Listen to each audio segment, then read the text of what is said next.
Bonsoir. À coup de manifestations ou de grèves, de pouvoir d'achat qui stagne, de cours des actions qui s'envolent ou encore d'extrême bonne santé des entreprises du CAC 40, eh bien, le fossé est en train de s'agrandir entre les salariés français et leurs dirigeants. Et le départ avant l'été, ou plutôt les conditions financières du départ de Daniel Bernard de la présidence de Carrefour, n'ont fait qu'accentuer l'incompréhension et le trouble. Alors que se passe-t-il vraiment? Qui sont ces patrons? Quelles sont leurs règles, leur éthique? Le capitalisme est-il en train d'évoluer, de muter, de devenir fou? C'est ce qu'on va essayer de comprendre ce soir en pénétrant ce monde et ceux qui l'habitent jusque dans leurs errements, comme dans l'affaire Rhodia. Ces patrons qui nous gouvernent, c'est le thème de ce 70e numéro de Complément d'enquête. Ils gagnent des millions d'euros à la tête des grands groupes français. Comment ces grands patrons justifient-ils leur salaire? Nous avons suivi le PDG du groupe Schneider qui a accepté de jouer la transparence. Mais sont-ils parfois trop gourmands? Et que font-ils de leur nouvelle fortune? Enquête en Belgique où certains dirigeants s'expatrient pour échapper au fisc français.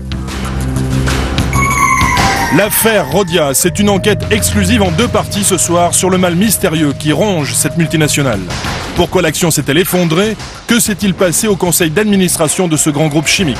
Nous irons au Brésil pour rencontrer ceux qui se disent aujourd'hui victimes et qui réclament réparation. À Paris, le principal témoin de l'affaire parle pour la première fois. Il était au cœur de l'opération Newton, une énigme pour les magistrats chargés de l'enquête. Est-ce la fin des entrepreneurs à l'ancienne? Reportage à Romans, capitale de la chaussure de luxe, où les créateurs de Stéphane Kellian ont dû passer la main. Pourquoi les usines ont-elles fermé alors que le commerce continue? Qui sont les hommes d'affaires qui ont racheté la marque? Comment certains, enfin, résistent à ces nouvelles logiques du capitalisme? Alors pour évoquer tous ces sujets, pour comprendre ce monde, eh bien nous allons nous promener un peu dans cette émission puisque nous serons entre autres ici à La Défense, puisque c'est ici, vous le savez, que se côtoient la plupart des grandes entreprises françaises dans ces tours gigantesques. Nous verrons donc les bureaux de ces patrons pour essayer de comprendre leur environnement, qu'il s'agisse de patrons actuels ou anciens, qu'il s'agisse de patrons de l'industrie ou de la finance. Mais commençons par l'enquête. Elle est signée Éric Lemaire et Guillaume Villard. Ils se sont lancés à la poursuite de ces patrons. Ils en ont retrouvé certains en Belgique puisque et c'est là-bas qu'on paye le moins d'impôts.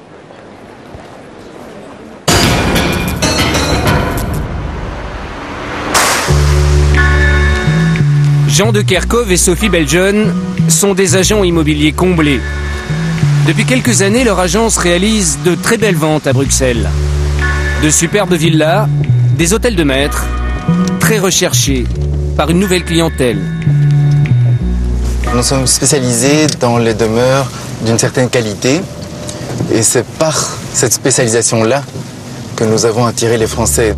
Aujourd'hui, ces Français représentent 20% de la clientèle de cette agence haut de gamme. De plus en plus de dirigeants d'entreprises qui viennent s'installer dans les beaux quartiers, dans la foulée de riches héritiers. Au début, quand on a commencé à nous téléphoner, quand les Français ont commencé à nous téléphoner, c'était en effet des grosses fortunes. C'était les représentants des grandes chaînes, les Carrefour et autres. Et maintenant, ce sont des gens tout à fait actifs, ce sont des gens qui créent. Donc on a un profil de dirigeant, hein, c'est ça, de PDG, de dirigeant qui se présente. Oui, je dirais pas que c'est un profil, parce que je dirais pas que c'est la majorité tout de même, mais il y en a. Nous voici arrivés à Ixelles, l'équivalent bruxellois du 16e arrondissement parisien. Un quartier chic et très central, où réside par exemple Bernard Darty, ex-PDG fondateur des magasins du même nom. Darty est là dans l'immeuble, l'immeuble rouge. Le penthouse extraordinaire. Il a fait des travaux très importants. Je ne sais pas si on peut le citer. Autre secteur très prisé des Français, le quartier résidentiel du Cleux, l'équivalent de Neuilly à Paris. Voici l'avenue Molière. C'est une avenue très homogène. Énormément de Français ici. Une avenue garnie d'hôtels particuliers de 500 à 700 mètres carrés, avec jardin orienté côté sud. Alors ici à gauche, il y en a une très très jolie, qui est un des premiers Français qui est arrivé sur Bruxelles, il y a 10 ans, les briques rouges, le coin ici. Un dirigeant français, c'est ça? Dirigeant français héritier d'une dynastie. Quelle superficie cette maison à peu près? 1000 mètres carrés. Celle-ci ici à droite, avec ces jolies briques jaunes. Alors ici à gauche, c'était un dirigeant. Il ne dirige plus, il a changé d'orientation. Aujourd'hui, il peint. Voilà, Pour leurs superbes hôtels, nos PDG français ont déboursé jusqu'à 3 millions d'euros. Des tarifs spectaculaires, pourtant 3 fois moins chers qu'à Paris. Mais ce n'est pas pour le coût de l'immobilier qu'ils se sont expatriés. C'est pour mettre leur fortune à l'abri du fisc français. Nous voici au Cercle de Lorraine, le club le plus huppé de la capitale. Le vicomte Yves de Jong d'Ardoye-d'Erp nous reçoit en compagnie Madame Mitterrand, de la romancière Anne-Marie Mitterrand, riche héritière réfugiée fiscale en Belgique. La belle-sœur de l'ancien président fait partie des 120 membres français du Cercle.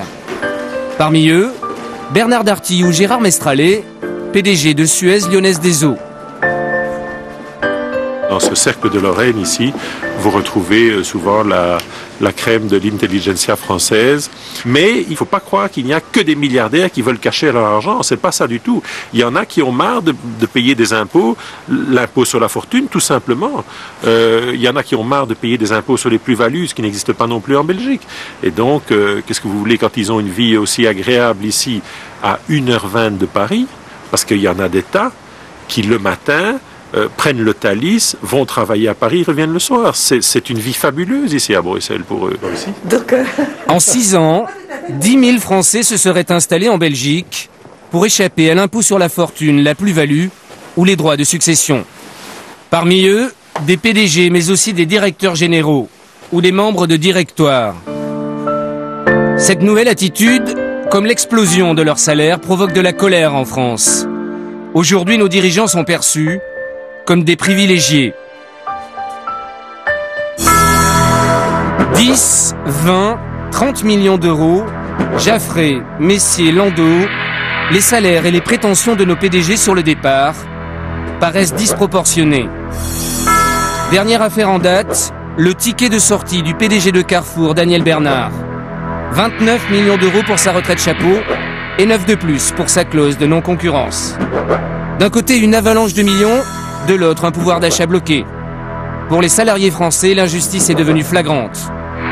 Voir des personnes licenciées à des sommes aussi élevées, et nous obligés de faire grève pour 50 €, ouais, c'est inadmissible, je pense. Face à la grogne, les politiques de tous bords sont montés au créneau. Il n'y a aucune justification, ni économique, ni humaine, ni morale. Je fais là un appel au gouvernement qu'il prenne le plus rapidement possible une initiative législative pour supprimer ce type de facilité. Cet été, le Parlement a voté une loi qui oblige à rendre publiques toutes les rémunérations de nos dirigeants. Mais comment justifient-ils leur traitement, ces fortunes amassées en quelques années à la tête de leur société? Tous n'ont pas le même regard ni les mêmes pratiques. Et rares sont ceux qui en parlent. Henri Lachmann est un des patrons les plus cotés du CAC 40. Un des seuls PDG en exercice qui a accepté de répondre à nos questions.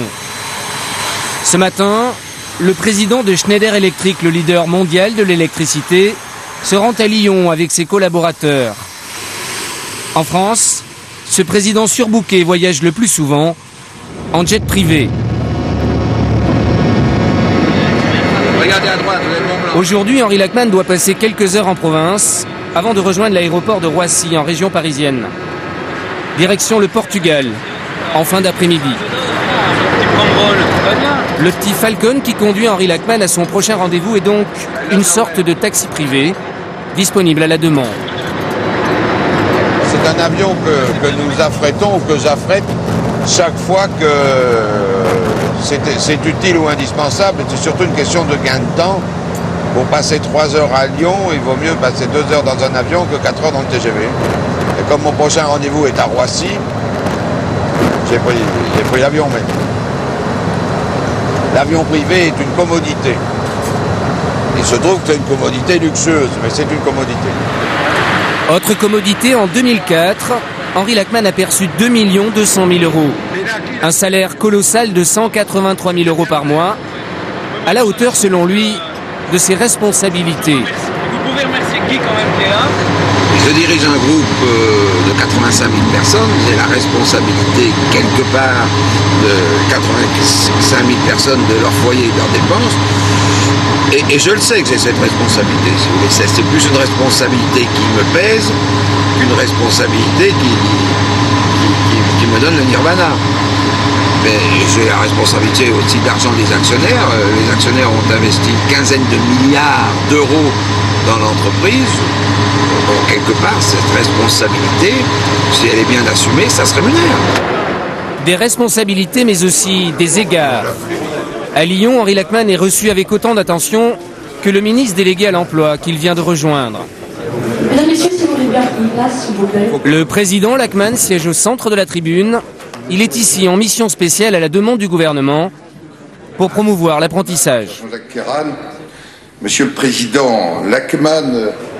À l'heure du cocktail, nous lui avons demandé s'il existe une limite au prix des PDG de son calibre.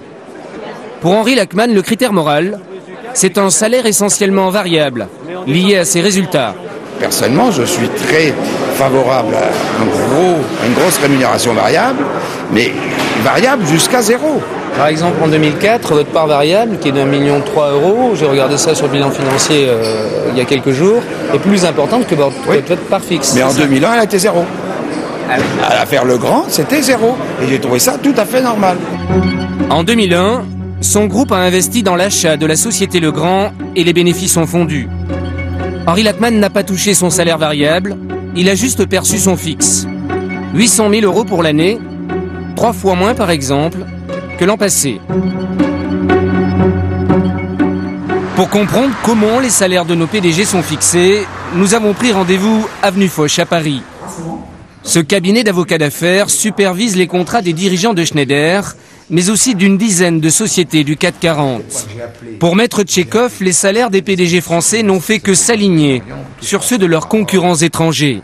Contact personnel. Il est exact qu'entre l'an 2000 à peu près et maintenant, l'an 2004-2005, on assiste à un quasi-doublement des rémunérations moyennes des dirigeants, des présidents des sociétés du CAC 40. Alors, quasi-doublement, ce qui fait à peu près, bon an, mal an, 25% par an. Alors, c'est vrai que ça fait une augmentation apparemment assez spectaculaire qui dépasse largement l'inflation. Mais ça correspond à un phénomène économique qui est clair, qui est un phénomène de rattrapage. Il y avait, jusqu'à l'an 2000, un certain retard de la rémunération de nos présidents par rapport à ce qui se pratiquait, notamment outre-Atlantique. Depuis, nos présidents se sont bien rattrapés. En 2001, une loi a rendu public leur salaire. Voici le palmarès 2004. En tête, Lindsay Wengens, le PDG de L'Oréal, a touché 6 600 000 € sur l'année. En milieu de tableau, Henri Lachmann se place en 17e position, mais il est 3 fois plus doté que le dernier des PDG, celui d'Essilor avec 650 000 €. L'an passé, les grands patrons français ont perçu en moyenne plus de 3 millions d'euros. Mais il n'y a pas que leurs salaires qui ont augmenté. Depuis quelques années, ils cumulent en effet d'autres rémunérations. Ces gens-là reçoivent éventuellement une rémunération au moment où ils arrivent, c'est plus rare. Ils négocient un salaire et des stock options, et ils négocient également une indemnité de sortie ou une retraite. L'ensemble fait un espèce de package qui est ce que le marché acceptera. C'est-à-dire, ce package doit être mis, bien entendu, en face de la capacité de génération de profit et de développement pour la société. Et qui est souvent, ce package est absolument insignifiant par rapport au nombre, au montant dont on parle, de chiffre d'affaires et de bénéfices pour ces grands groupes mondiaux. Merci d'être venu. Merci de nous avoir accueillis. Quel est le package d'Henri Lachmann? L'an passé, en plus de son salaire, il a touché 150 000 stock options, soit un bénéfice potentiel supplémentaire d'1 million d'euros au cours actuel de la bourse. Dans son package, on trouve aussi une indemnité de départ de 2 ans de salaire. Moi, il me semble que en cas de départ pour non-faute grave ou non-performance médiocre, quelque part, un président qui part avec, disons, 2 ans, ça me paraît pas... 2 ans de salaire, ça me paraît pas excessif. Dans son cas, cela ferait plus de 4 millions d'euros. Mais il est formel, pas question de toucher ces indemnités en cas d'échec. Les conditions de sortie de certains PDG l'ont d'ailleurs choqué. Je peux citer un nom parce que j'étais résolument contre et on a gagné l'indemnité de Messier. Je pense qu'à partir du moment où un président échoue dans ses responsabilités ou dans la mise en œuvre de ses responsabilités, comme a échoué Messier, il n'y a aucune raison de lui payer une indemnité. Il me semble que 0 est logique. Avec quelques patrons, Henri Lachmann a gagné la bataille. Jean-Marie Messier ne touchera pas ses 20 millions d'euros d'indemnité. C'est le seul PDG qui a été contraint d'y renoncer. Et à ce jour, un seul les a volontairement abandonnés. Nous l'avons retrouvé en région parisienne, dans une petite société logée en pleine friche industrielle. Il y a 3 ans, Pierre Bilger dirigeait encore la société Alstom. C'était un grand patron français. Donc Philippe. Aujourd'hui, il aide de jeunes entrepreneurs à se développer. La société Cinequa, par exemple, une start-up qui édite des logiciels de recherche très pointus. Ici, c'est plutôt la partie linguistique. Combien de salariés dans votre société? En tout, nous sommes 20.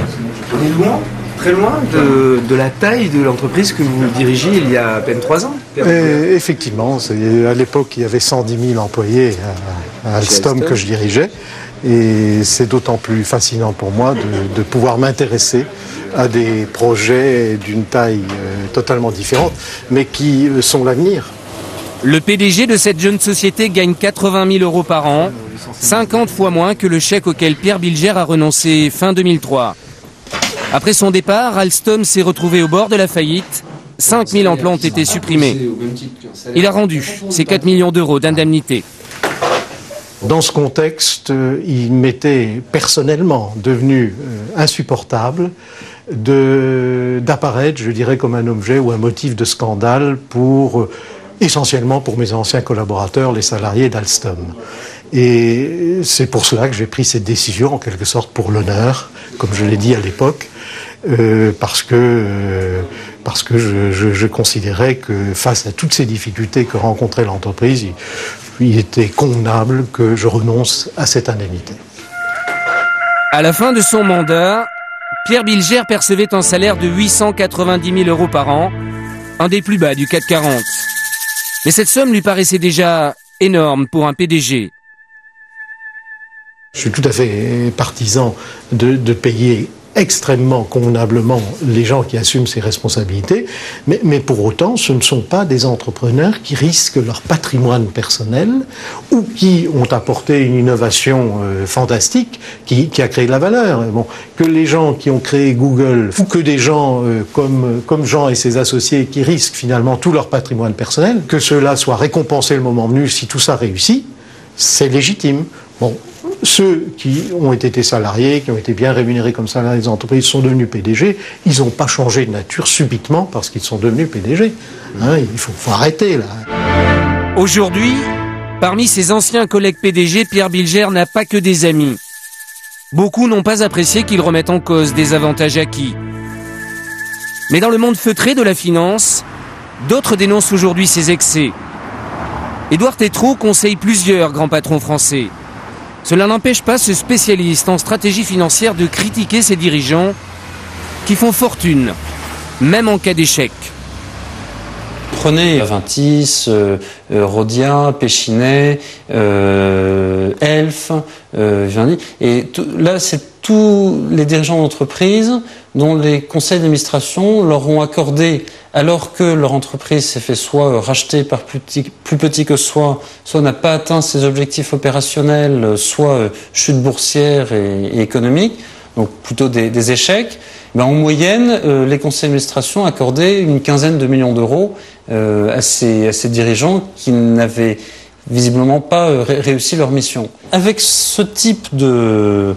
Alors, ce qu'on appelle ça retrait de chapeau, golden parachute, on a l'impression que l'on a réussi à instaurer un système d'annihilation, ou en tout cas de fort amortisseur du risque pour les dirigeants. Et ça, c'est très mauvais. Des millions d'indemnités, quel que soit le résultat, alors que beaucoup de nos PDG rempilent à la tête d'une nouvelle société. C'est le cas de Philippe Jaffray. L'ex-PDG d'Elf Aquitaine est parti en 1999 avec 200 millions de francs. 30 millions d'euros, un record à ce jour inégalé. Lui aussi réside à Bruxelles, où il travaille désormais.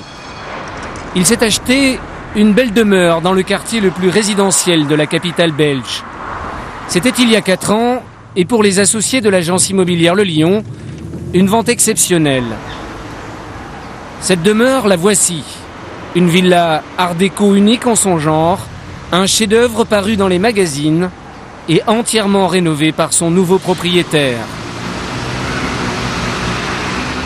Elle sort totalement du commun, oui, absolument. Ils l'ont payé un peu plus de 2,5 millions. Il y a 4 ans, c'était beaucoup. C'était pas un budget courant. Aujourd'hui, Philippe Jaffré est PDG d'une filiale d'Alstom à Bruxelles. Il bénéficie lui aussi des avantages de la fiscalité belge.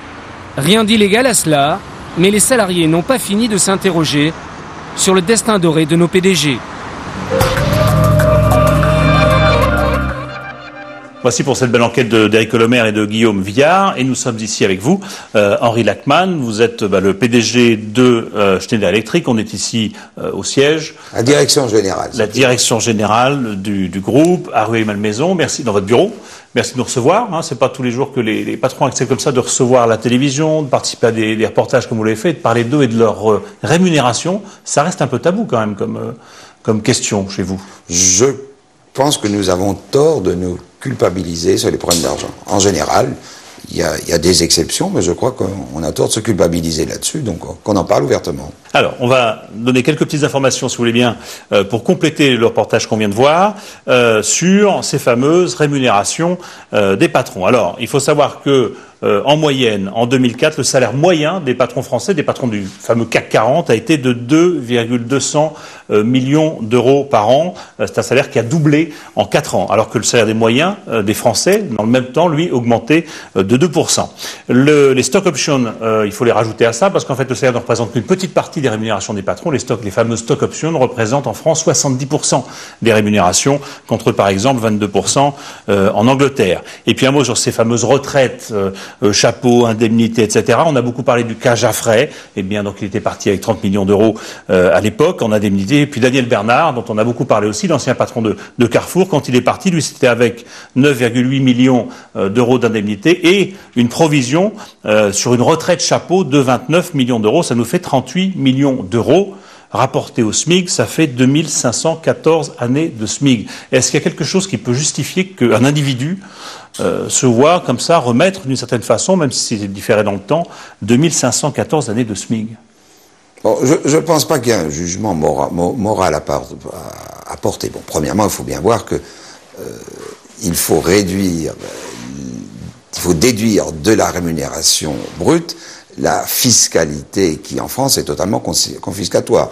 Je pense qu'on conserve grosso modo un tiers des salaires qui nous sont versés. Mais 2514 années de SMIC, est-ce qu'il n'y a pas un moment donné... Un tiers, d'abord, de ça. Oui, d'accord, mais pour les gens, quand ils voient ça... Je ne pense pas que c'est une bonne unité de mesure, si vous voulez. Bon, d'une part, la rémunération globale du CAC 40 me paraît à peu près décente, mais c'est clairement le marché, la responsabilité, le talent, la santé et la chance. Donc, si vous voulez, c'est un ensemble de choses qui justifient des rémunérations que moi-même je qualifie d'élevées, mais qui ne me paraissent pas indécentes. On l'entend dans le reportage, vous dites on ne paye jamais trop un bon patron. C'est ce que je dis, moi. Vous dites ça, d'accord. Mais il y a peut-être quand même une petite limite, oui, non? Il y a une limite. Je suis d'accord qu'il y a une limite, mais je ne pense pas que dans le CAC 40... Actuellement, on soit arrivé à cette limite-là. Vous dites donc non. On est dépassé. Moi, je n'ai pas de problème, mais de toute façon, je ne pense pas qu'il y ait un jugement moral à porter là-dessus. Vous dites responsabilité morale. On voit dans le reportage, là aussi, ces patrons qui vont s'exiler, entre guillemets, en Belgique pour des raisons fiscales, puisque vous dites le fisc ponctionne trop. C'est autre chose. Oui, mais il n'y a pas un petit côté ancien régime ou un petit côté ces nobles qui fuyaient la République? Non. Moi, je suis plutôt choqué parce que je trouve que l'argent est un moyen de liberté et pas d'aliénation de sa liberté. Pour partir à l'étranger, c'est vraiment l'aliénation. C'est donner trop d'importance à l'argent qui vous dit l'endroit où vous devez vivre. Moi, je peux vous dire que personnellement, je suis heureux et ravi de vivre en France et que je ne partirai pas à l'étranger pour des raisons d'argent. Mais est-ce qu'il ne faut pas craindre un décalage aussi, hein? On le voit à travers les sondages, les Français globalement aiment bien leur patron, ils sont contents de leur patron quand on leur demande, mais ils ne comprennent pas justement le traitement, les salaires, les rémunérations, les golden parachutes, les golden hello, tous ces machins-là, des grands patrons du CAC 40. Et on a l'impression qu'il y a un fossé qui se creuse. Oui, mais je comprends, mais bon, je dirais, bon, personnellement, je suis très opposé à la fois au golden hello et au golden parachute. Moi, je n'ai pas de contrat, je n'ai pas de parachute, et c'est ma fierté et mon honneur de ne pas en avoir. Deuxièmement, je crois qu'il faut qu'on se déculpabilise sur les problèmes d'argent. Troisièmement, il faut qu'on soit totalement transparent. La transparence, elle vous a été imposée, entre guillemets, par la législation, hein, parce que après l'affaire Jaffray, il y a eu la loi en 2001, après l'affaire Bernard, il y a eu la loi en 2005. Mais moi, j'ai toujours été transparent là-dessus. J'ai des collègues qui ont toujours été transparents là-dessus. Parce que la responsabilité nous a été confiée par les actionnaires, donc c'est les actionnaires qu'il faut informer sur nos rémunérations. Et deuxièmement, je vous dis, je crois vraiment à la rémunération basée sur la performance, donc la variabilité. Et cette variabilité... Avec après quand même des limites, vous dites, mais on les situe pas bien, les limites. Hein, dans les... Oh, je ne crois pas qu'il y ait besoin d'avoir des limites. Hein. Mais la variabilité peut passer par zéro, parce que la variabilité, c'est pas 80 à 120, hein, de 80 à 120%. La variabilité peut passer à zéro. Donc vous dites plus de vérité dans le traitement du patron en fonction des résultats de l'entreprise. Absolument, en fonction de sa performance. Ce qui ne se voit pas suffisamment quelquefois quand on voit des gens qui ont échoué et qui s'en vont avec de l'argent quand même. Ah oui, c'est pas bien. C'est pas bien. L'échec doit être sanctionné. Voilà, faut pas être gagnant-gagnant, faut pas être gagnant dans tous les coups. Et à mon avis, plus on monte, c'est Duteuf qui disait ça, plus on monte dans la hiérarchie, plus on a de devoirs, moins on a de droits. Et les devoirs, c'est aussi vis-à-vis de ses responsabilités et de l'argent que l'on a. Bon. Qu'est-ce qui vous plaît dans ce métier?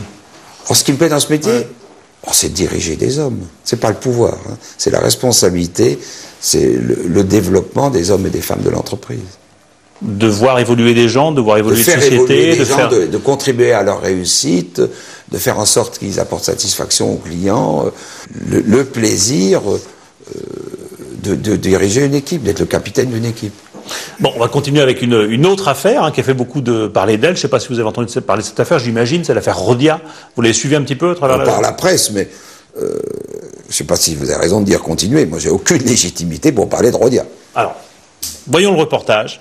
C'est une enquête double menée par Peggy Leroy et Cyril Deveau, avec là en l'occurrence Vincent Kellner à la caméra pour Peggy Leroy. Enquête sur cette affaire Rhodia. Qu'est-ce qui se cache vraiment derrière cette affaire Rhodia? Comment est-ce qu'on peut l'expliquer, la comprendre, l'appréhender au-delà de, je dirais, la mousse médiatique? Eh bien, c'est la première partie de cette enquête de Peggy Leroy.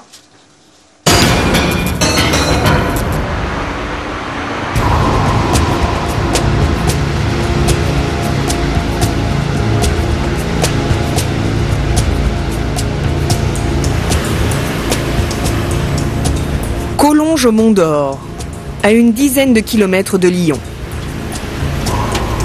Cette usine fait la fierté du groupe Rhodia. On y produit le tout dernier cri en matière de chimie, de la silice. Cette poudre blanche, les chercheurs ont mis des années à l'élaborer. Le directeur du site va nous montrer pourquoi les fabricants de pneus du monde entier s'arrachent la silice de Rhodia. Voilà, c'est parti. Donc si on n'avait pas de silice dans l'échantillon, on aurait déjà eu rupture du caoutchouc. Et vous allez voir qu'on va pouvoir tirer sur une grande distance jusqu'à obtenir la rupture de l'échantillon. La direction de Rhodia tenait à nous montrer ce site. C'est l'un des plus beaux, l'un des plus modernes, l'un des plus rentables aussi. C'est le deuxième plus gros site de production de silice au monde. Nous sommes leader mondial dans la fabrication de silice pour pneus et nous sommes implantés sur tous les continents. Mais Rhodia a deux visages. D'un côté, une entreprise performante, présente dans l'automobile, les cosmétiques, les téléphones. 90 usines, 20 000 salariés dans le monde. Une belle réussite. L'autre visage s'étale dans les journaux.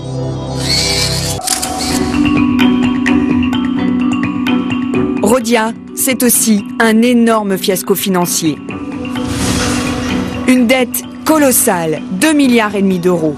En 7 ans, l'action a perdu 95% de sa valeur. Vous avez des investisseurs qui vous disent, mais attendez, avec vous on perd de l'argent. Si Rhodia est endetté aujourd'hui, c'est parce que des choix stratégiques ont été faits, des choix très mauvais. Il y a 2 ans, l'entreprise était au bord de la faillite. Aujourd'hui, un ancien collaborateur parle de ses doutes. J'estime que je suis libre de parler. De toute façon, devant les juges, je suis libre de parler. La direction envisage de supprimer 572 emplois. 3000 postes ont déjà été supprimés en France. Des milliers d'emplois sont menacés. Les gens sont écœurés. C'est tous les jours de pire en pire. Dans cette affaire, même des virtuoses de la finance ont perdu beaucoup d'argent. Nous sommes dans un état de droit. Je fais appel à la justice française. Il porte plainte contre X et assigne cet ex-collaborateur Daniel Lebar au tribunal de commerce, mais aussi l'ancien PDG Jean-Pierre Tirouflet et d'anciens administrateurs. Parmi eux, Jean-René Fourtou, ex-PDG de Rhône Poulenc, Igor Landau, son directeur général, Thierry Breton, devenu depuis ministre, ainsi que les commissaires aux comptes. L'affaire Rhodia est lancée. Pour la comprendre, il faut reprendre l'histoire à ses débuts.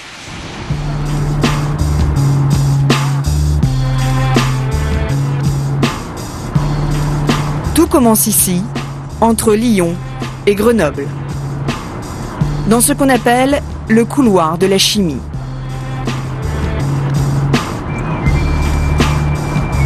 À l'origine, Rhodia n'est qu'une filiale d'un groupe historique de l'industrie française, Rhône Poulenc, présent dans de nombreuses villes, comme ici, à Roussillon, dans l'Isère. 7000 habitants et son usine, 1500 salariés. Ici, on vit de la chimie depuis près d'un siècle. Pendant la guerre 14-18, dans les premiers ateliers des frères Poulenc, les ouvriers fabriquaient le gaz moutarde. Les cités ouvrières ont poussé à l'ombre des cheminées. Les noms des rues évoquent la grande époque de la chimie. Marcel Berthouard est le maire de Roussillon. Rhône Poulenc et Rhodia, c'est toute sa vie. Il a grandi à 500 mètres de l'usine et y a travaillé 40 ans. À l'époque, on était heureux, un peu fiers quand même de travailler dans ces industries importantes et compliquées. On va vers le Rhodia Club, qui est un grand club sportif. Au-delà du travail, toute la vie s'est organisée autour de Rhodia. Donc là, c'est le terrain de rugby, les tribunes, le terrain de foot, il est sur la commune du péage de Roussillon. Le stade, des usines, des cités ouvrières, voilà pour l'image traditionnelle. Mais à la fin des années 90, Rhône Poulenc, c'est aussi des médicaments. Une activité beaucoup plus rentable que la chimie. Le patron de l'époque, Jean-René Fourtou, veut faire du groupe un leader mondial de la pharmacie. Pour cela, il lui faut un allié. Il décide donc de se marier avec l'allemand Hoechst et de cette union en grande pompe, née Aventis. Seule condition à cette fusion, les deux mariés doivent se séparer de leur branche chimie. En 98, Rhône Poulenc regroupe toutes ses usines chimiques dans Rhodia et se sépare peu à peu de cette filiale. Rhodia entre en bourse, l'action est à 21 €, 140 francs de l'époque. L'opération est un succès. Benoît Duval est analyste financier. Il se souvient de l'engouement du marché pour le titre Rhodia. Les investisseurs à qui on a présenté Rhodia au moment de l'introduction en juin 98 ont été 11 fois plus nombreux à chercher à obtenir des titres qu'il n'y avait de titres à acheter. Donc il y a effectivement eu un certain succès. Pourtant, très vite, le marché déchante. L'action amorce sa descente. Certains hommes d'affaires y croient malgré tout, flairent un bon coup. Édouard Stern tout d'abord, qui mise 60 millions d'euros. Puis un autre financier, Hugues de Lasteyrie, 40 millions d'euros. Mais malgré quelques soubresauts, la valeur de l'action ne remontera jamais. Aujourd'hui, elle vaut 1,45 €. Les actionnaires ont perdu beaucoup d'argent, ce qui n'est pas du tout du goût d'Hugues de Lasteyrie. Depuis 30 ans, cet aristocrate brasse des millions en bourse avec succès. Exilé fiscal à Bruxelles, il ne vient en France que pour affaires. Bonjour Christian. Bien, bonjour. À Paris, il a ses habitudes dans l'un des plus beaux hôtels de la capitale. Il y est chez lui, comme certaines stars, et le Gotha de la finance. Voilà le bar-bibliothèque de cet hôtel qui est un endroit magnifique. Et la salle à manger où nous avons reçu beaucoup des protagonistes de l'affaire Rhodia. L'affaire Rhodia. Car pour lui, il y a bien une affaire, un problème qu'on aurait caché pour masquer le vrai visage de l'entreprise. Il suffit de se replonger dans la presse de l'époque pour voir que Rhodia était présenté comme le futur leader mondial de la chimie et que la société Rhône-Poulenc avait fait tous ses efforts pour présenter une mariée merveilleuse. Malheureusement, c'est une mariée qui était malade, gravement malade. Et on l'a caché, selon vous? Évidemment. De quelle maladie secrète parle Hugues de Lasteyrie? Qu'est-ce qui lui aurait échappé dans les comptes de Rhodia? Hugues de Lasteyrie ne le sait pas, mais il y a un vice de naissance dans l'entreprise. En 98, Rhône-Poulenc, la maison mère, a fait un cadeau au nouveau-né Rhodia. Un cadeau empoisonné. Elle s'est débarrassée de 40 usines poubelles réparties dans le monde, 40 sites fermés, inexploitables, et qui vont coûter une fortune. Pour s'en rendre compte, il faut partir au Brésil.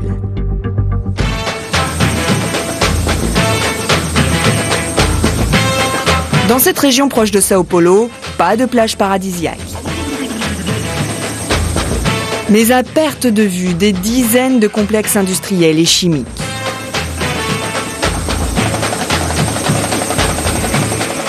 Rhodia possède un site à Cubatão, à 1 heure de route de Sao Paulo. Aujourd'hui, seul l'incinérateur fonctionne. Il brûle les anciens déchets de cette usine fermée depuis très longtemps, bien avant la création de Rhodia.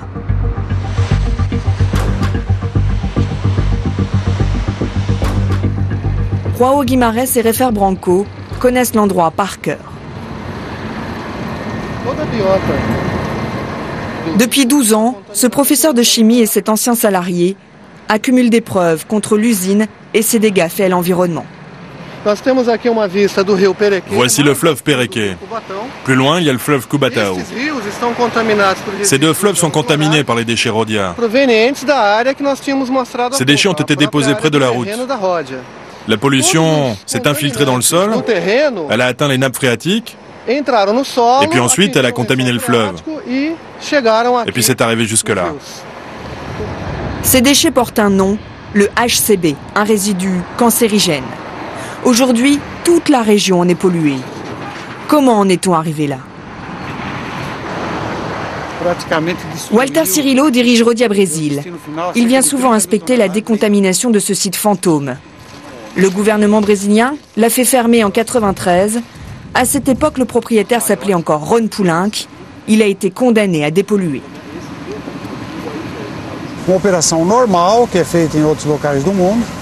Pendant quelques années, malheureusement, les personnes qui opéraient sur ce site ont dispersé les résidus de fabrication de manière totalement irresponsable. À leur décharge, dans les années 80, la conscience écologique n'était pas très développée. Nous, Rhodia, avons hérité de cette situation. Il y a 11 sites contaminés qui sont en cours de dépollution et l'usine qui est en train d'être démantelée. C'est Rhône-Poulenc qui a pollué, c'est Rhodia qui paye la note. Plusieurs millions d'euros chaque année. Et ce n'est pas tout. Il faut aussi s'occuper des alentours de l'usine. L'eau, les poissons, la terre, les fruits, tout était contaminé. Là encore, Rhône-Poulenc a été condamné à rendre l'eau potable et à nettoyer le sol. Là encore, c'est Rhodia qui paye. Aujourd'hui, l'association des anciens salariés tient une réunion. Nous y retrouvons un de nos premiers guides sur le site, Refer Branco.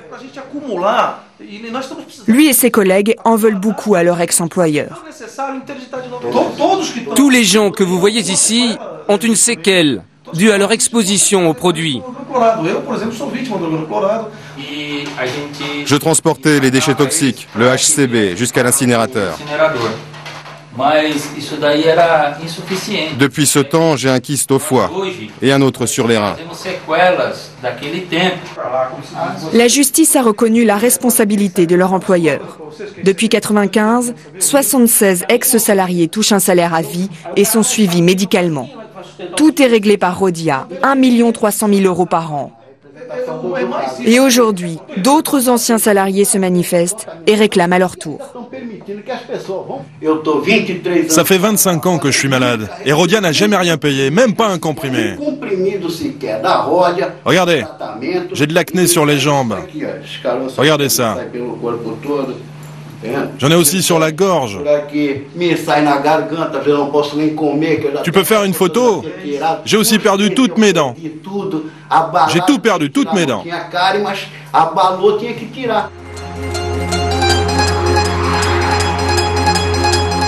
Mois après mois, de nouvelles procédures apparaissent. Dans le bureau du procureur de la région, des piles de dossiers sur Rhodia. 2 autres villes proches de Cubatão demandent elles aussi des réparations. Et la liste des plaignants va probablement encore s'allonger. Les livreurs qui passaient souvent à l'usine, les prestataires, toute personne qui puisse prouver qu'elle est malade à cause des déchets aura droit à la même assistance médicale. Tout cela est appelé à évoluer. Rhodia a hérité de 40 usines dans le monde. À elle seule, Cubatão a déjà coûté 58 millions d'euros et ce n'est pas fini. Autre cadeau de naissance empoisonné pour Rhodia, 13 000 retraités et 445 millions d'euros de pensions à verser. L'environnement, les retraites, pour tout cela, Ron Poulenc n'a pas laissé assez d'argent. Les charges de Rhodia ont été sous-évaluées.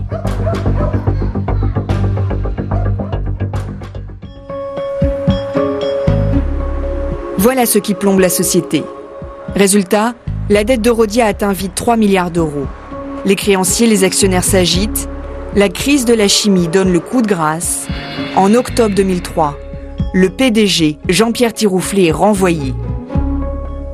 Il part avec 2 millions d'euros d'indemnité, alors que Rhodia est à l'agonie.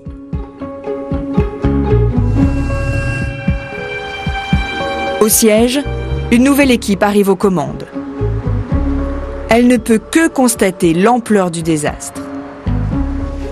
Jacques Elif fait partie de la direction de Rhodia. En 2003, il n'avait qu'un objectif, sauver l'entreprise. Ce groupe allait mal et il fallait absolument en assurer le redressement. Donc première priorité absolue, trouver des sous pour parer à la crise de liquidité. Et donc il va y avoir toute une période longue, difficile, extrêmement exigeante pour les équipes, où la direction générale, les équipes de la finance vont négocier avec nos actionnaires et les banques.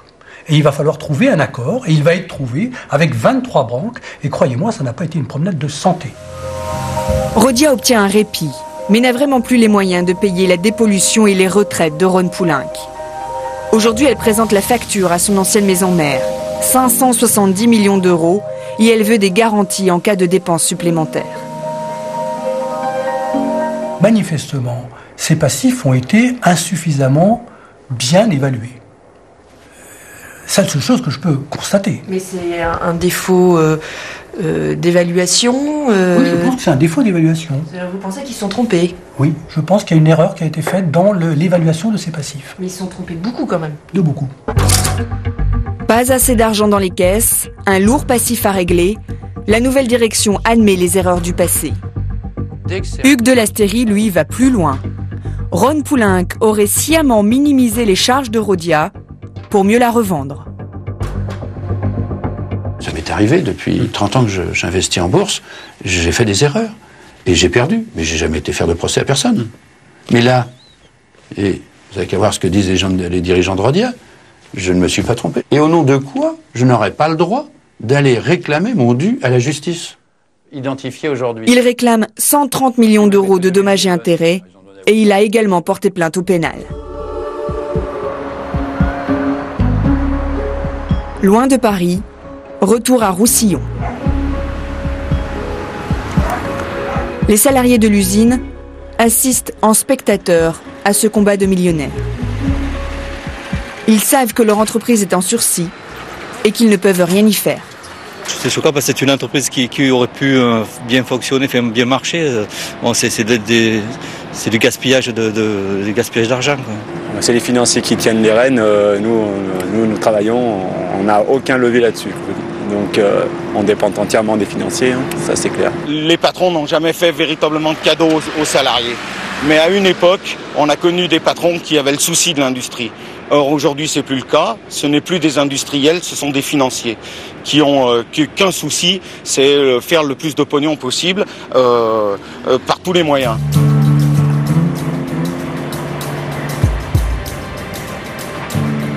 Et les salariés n'ont pas fini d'être inquiets.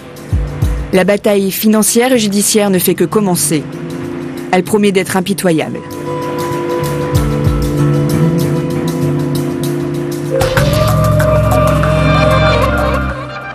Voilà, retour sur ce parvis de la Défense, dans cet univers, avec ces grandes tours qui font quand même assez business comme ambiance. Avec vous, Hervé Juvin, vous êtes le président d'Eurogroupe Institute, vous êtes patron vous-même. Alors vous me dites un petit patron, mais un patron qui conseille les grands patrons.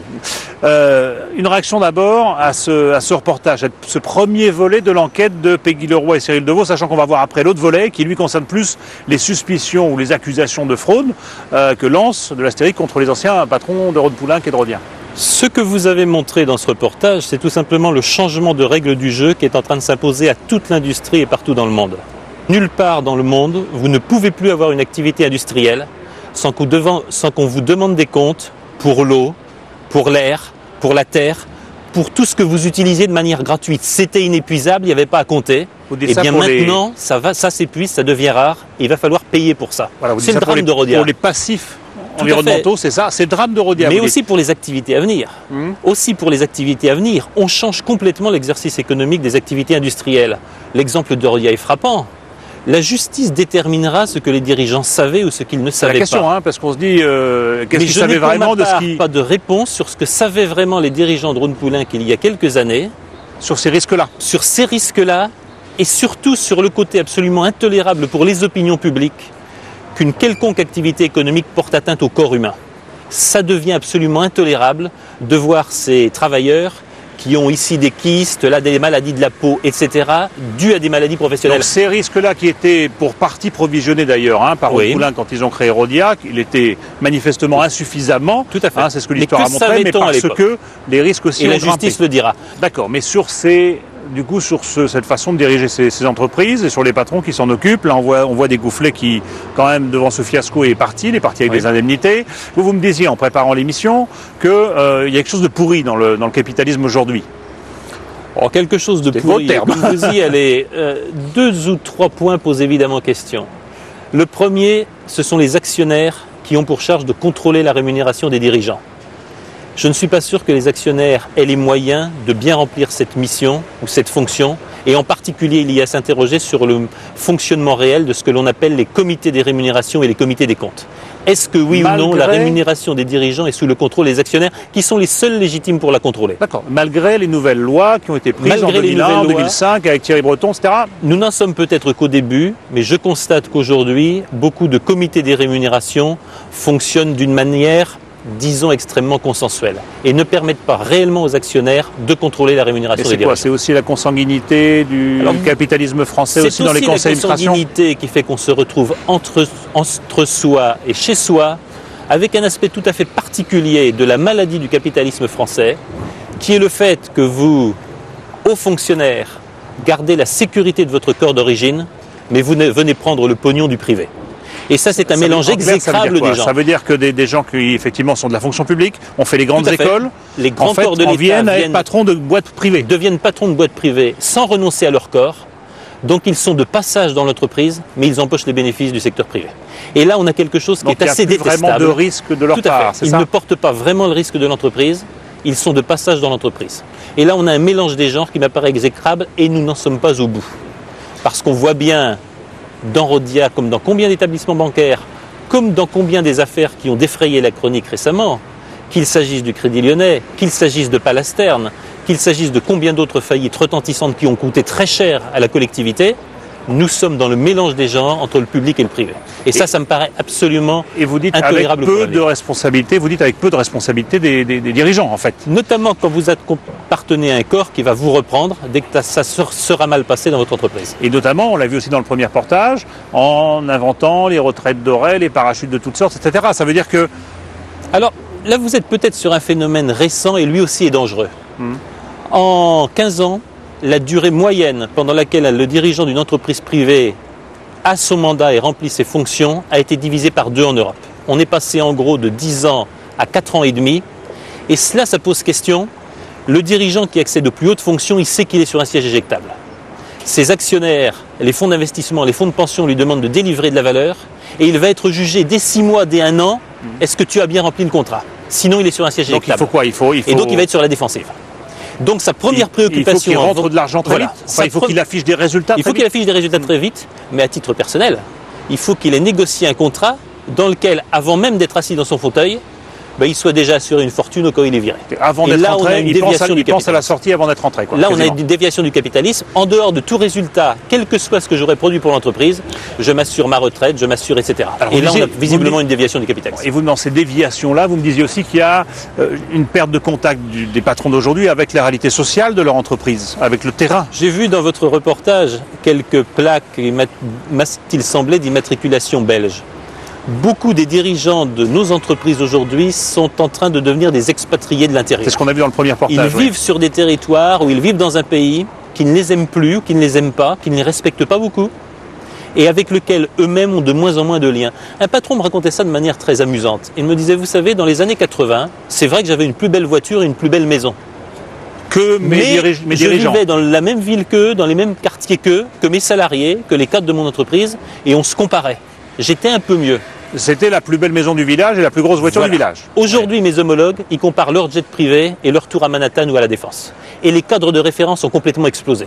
Ce qui donne lieu à ces mouvements de dizaines de millions d'euros qui semblent quand même, il faut bien le dire, surréalistes pour 99% des Français. Et cette perte des repères, cette perte du contact avec le territoire me paraît un vrai danger du capitalisme d'aujourd'hui. Les entreprises se veulent agiles, elles se veulent fluides, elles se veulent sans lien avec les territoires. Mais les hommes, vous et moi, on vit sur des territoires, on est liés à ces territoires et la rupture est violente. Donc le capitalisme patriotique dont on parle là, on le perd de vue, si je puis dire. On essaye de renouer des liens qui sont déjà et depuis longtemps dénoués. Merci beaucoup Hervé Juvin, merci pour ces précisions. Alors on va continuer sur ce deuxième volet de l'enquête, sur l'affaire Rhodia, s'il faut l'appeler comme ça.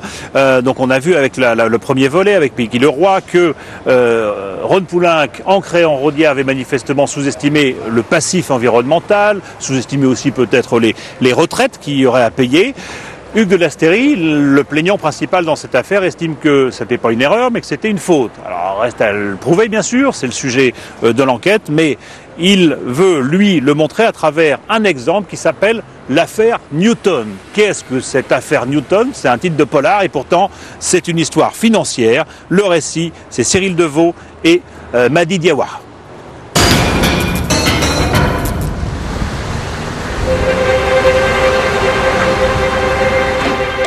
Le témoin clé de l'affaire Rhodia a accepté de nous rencontrer.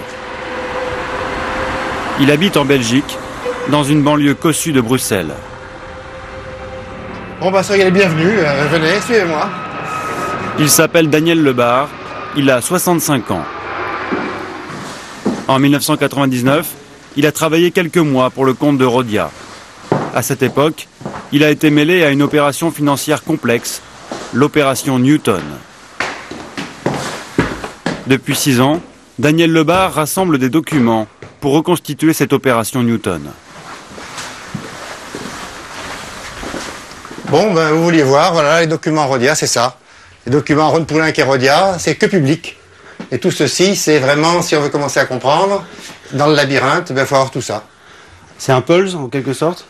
Vous avez raison, c'est un puzzle dans le temps, un puzzle dans la géographie, un puzzle dans les langues, parce qu'il y a plusieurs langues, et il faut trouver un fil directeur, le vrai fil directeur dans tout ça. Le fil directeur, une opération financière qui lui paraît douteuse. Tout est organisé, tous les documents, les 53 documents à peu près, pour tout comprendre, c'est tout organisé pour que même Einstein n'y comprenne rien. Pour la première fois, Daniel Lebar accepte de parler à la télévision. Après s'être longuement confié au juge du pôle financier de Paris, Jean-Marie Duy et Henri Ponce. Pour les deux magistrats, il est un témoin clé. Car l'opération Newton est aujourd'hui au centre de leurs investigations sur Rhodia.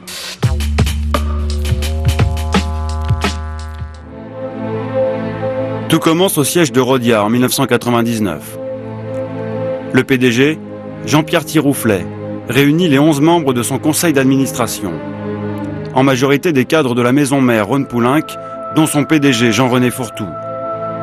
Mais aussi des administrateurs dits indépendants, comme le prix Nobel Pierre-Gilles de Gênes ou Thierry Breton, alors PDG de Thomson Multimédia. Jean-Pierre Tirouflet leur propose ce jour-là une opération ambitieuse. Pour la mener, il forme un comité ad hoc, un comité spécial, avec Jean-René Fourtou et deux cadres supérieurs de Rhône-Poulenc, Igor Landau et Patrick Langlois.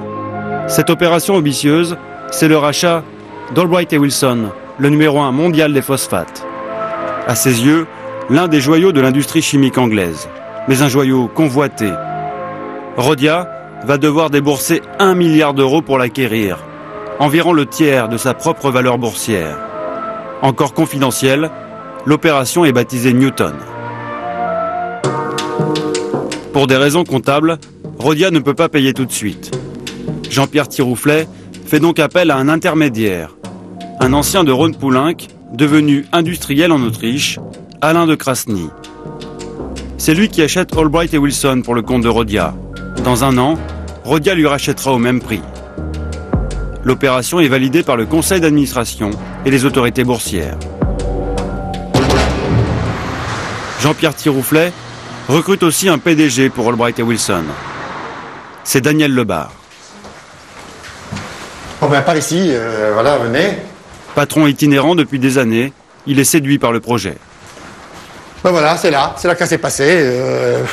On est arrivé ici, monsieur Tirouflet est entré, et tout s'est passé là. Il m'a dit, bon voilà, on a envie d'écrire une société, Albright & Wilson. J'avais jamais entendu parler de cette société. Il m'a expliqué ce que c'était, grosse société anglaise, leader mondial des phosphates de spécialité, dirigée par un lord anglais, sorte Christopher Benson. Une fois conclue, l'opération est rendue publique par Jean-Pierre Tirouflet. Elle séduit les marchés boursiers.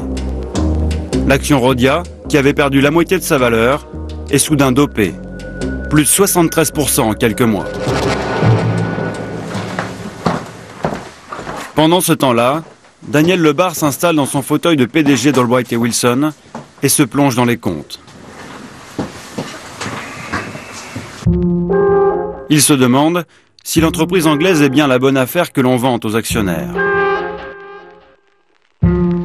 D'après ses calculs, il manquerait par exemple 150 millions d'euros dans le fonds de retraite d'Albright & Wilson. On n'explique pas qu'il y a un trou important sur les retraites, et ça me paraît invraisemblable parce que manifestement, je vois tout de suite que les actionnaires sont trompés. Alors, j'ai un cas de conscience, je parle à 2-3 personnes, et je dis quand même, et heureusement que j'ai fait ça, bien que ça m'ait coûté très cher, j'écris une lettre en disant attention. Dans cette lettre, Daniel Lebar informe les dirigeants de Rhodia et de Rhône-Poulenc de ses doutes sur la valeur de l'entreprise. Le lendemain, il est licencié.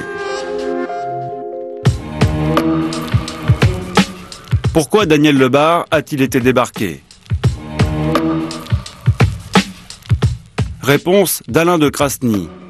Souvenez-vous, c'est lui qui à l'époque avait acheté Albright & Wilson pour le compte de Rhodia. S'il a congédié Daniel Lebar après 6 mois de travail, c'est, dit-il, parce qu'il exigeait un trop gros salaire. Il demandait 11 millions de livres, 100 millions de francs de notre époque, 16 millions d'euros aujourd'hui. Et vous vous étonnez après que je l'ai congédié? Moi, les gens qui me demandent 16 millions et qui m'insultent, en général, je les congédie. Daniel Lebar porte plainte pour licenciement abusif. Un accord financier est trouvé quelques mois plus tard entre Alain de Krasny, Rhodia et l'ex-patron d'Albright & Wilson. Cet accord, le voici. Il prévoit 240 000 livres sterling pour les 6 mois de travail effectués, plus 260 000 livres au titre d'une clause de confidentialité. Au total, environ 1 million d'euros.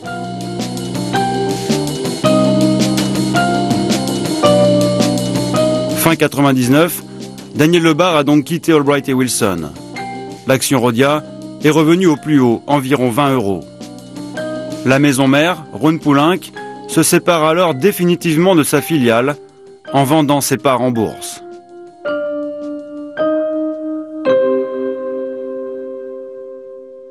Elle était descendue aux alentours de 12. Pour quel bénéfice? Au moment où l'opération Albright et Wilson arrive. D'après les calculs de Daniel Lebar, la vente de Rhodia a été une très bonne affaire pour Rhône-Poulenc. À ce moment-là, l'action Rhodia. C'est une très belle opération pour Rhône-Poulenc? C'est une opération absolument inespérée. Ils vont recevoir grosso modo 1 milliard d'euros pour avoir vendu les actions, 1 milliard d'euros pour une obligation financière qu'ils vont faire par ailleurs.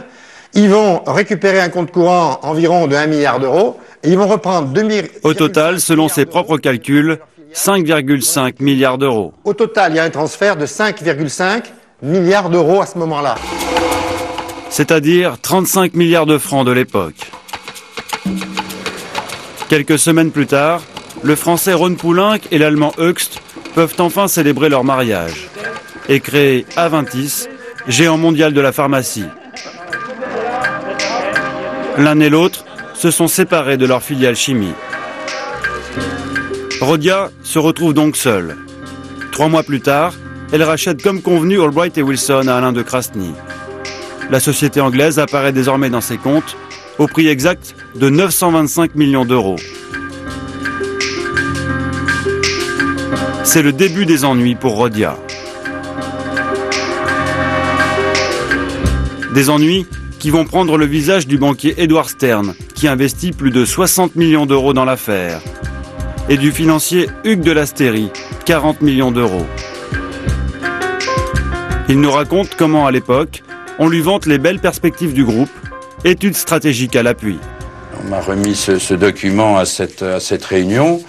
Effectivement, c'était la valeur potentielle de l'action Rhodia suivant le plan 2002-2006, où vous constatez qu'aujourd'hui, en 2005, le cours de bourse de Rhodia aurait dû être entre 35 et 70 euros et qu'il est à 1,40. Depuis que Rhodia n'est plus une filiale de Rhône-Poulenc, son action n'a cessé de chuter. L'entreprise est très endettée. Le marché de la chimie s'est retourné. Mais les deux financiers soupçonnent autre chose. C'est alors qu'Edward Stern rencontre Daniel Lebar, l'éphémère PDG d'Albright et Wilson. Comme il l'a fait avec nous, il explique aux banquiers ses doutes sur la valeur de la société anglaise. Edward Stern, qui est un type extraordinaire, et que j'aimais beaucoup et très fin, parfois j'ai eu du mal à lui expliquer que, dis non, mais voilà, ça. Et au bout d'un moment, il me disait, bah oui, t'as raison. Et par conséquent, il est devenu complètement irrité. Irrité et convaincu, Edward Stern demande des explications. En assemblée générale, il exige le renvoi du PDG de Rhodia, sans résultat. Alors en mai 2003, il porte plainte pour faux bilan et abus de biens sociaux. Il sera bientôt imité par Hugues de Lasteyrie. Ce n'est que 6 mois plus tard que le PDG de Rhodia, Jean-Pierre Tirouflet, est révoqué. Après son départ, la nouvelle direction revisite les comptes. Elle déprécie aussitôt de 300 millions d'euros la valeur d'Albright et Wilson et la revend petit à petit. On ne pouvait pas continuer de cette façon-là. Manifestement, les choix qui avaient été faits n'étaient pas les meilleurs pour assurer la performance du groupe. Donc il fallait changer, c'est ce qui a été fait. Albright et Wilson a-t-elle été surévaluée pendant 3 ans? L'opération Newton était-elle une mauvaise affaire? Alain de Krasny, l'homme qui avait acheté Albright et Wilson pour le compte de Rhodia, affirme le contraire. Aujourd'hui, je pense encore que c'était une très bonne opération et j'ai fait de très bonne foi. Et je pense que la plupart de mes anciens collègues de Rhodia, parce qu'il n'y avait pas uniquement M. Fourtou et je ne sais qui, il y avait toute une équipe qui était à côté, que je connaissais bien, tous ces anciens collègues. Je pense que ce sont des gens honnêtes et avec une bonne éthique. Et je pense qu'ils ont fait un bon boulot.